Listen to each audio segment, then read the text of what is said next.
అనుకోకుండా యూట్యూబ్‌లో నుంచి ఒక వాయిస్ తీసుకున్నందుకు నాకు చాలా ప్రాబ్లమ్ ఫేస్ చేయాల్సొచ్చిందండి. మీలో ఎవరైనా కొత్తగా యూట్యూబ్ ఛానల్ స్టార్ట్ చేసేవాళ్ళు దయచేసి వేరే వాళ్ళ వాయిస్ గానీ, మ్యూజిక్ గానీ తీసుకోకండి.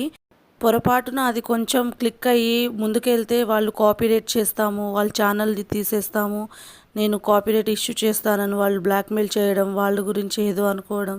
ఈ ప్రాబ్లమ్ నేను ఫేస్ చేశాను కాబట్టే మీరు ఫేస్ చేయకూడదని నేను చెప్తున్నాను. దయచేసి ఎవరి వాయిస్ తీసుకోకండి, ఎవరి వీడియోస్‌ని తీసుకోకండి. మీ సొంతంగా మీరే వీడియోస్ తీసి అప్లోడ్ చేయండి. నా ఛానల్‌లో ఒకళ్ళ వాయిస్ ఒక్క వీడియోకి నేను తీసుకున్నందుకే వాళ్ళు నా మీద కాపీరైట్ చేసి ఛానల్ పోతుంది చూసుకోండి అన్నారు. మరి వాళ్ళు కూడా స్టార్టింగ్‌లో వాళ్ళు ఛానల్ ఓపెన్ చేసినప్పుడు కూడా వేరే వాళ్ళ వాయిస్ తీసుకొని చేశారన్న సంగతి వాళ్ళు మర్చిపోతారు. నెక్స్ట్ ఏం జరిగిందో పార్ట్ 2లో చెప్తానండి. వీడియో సరిపోవట్లేదు.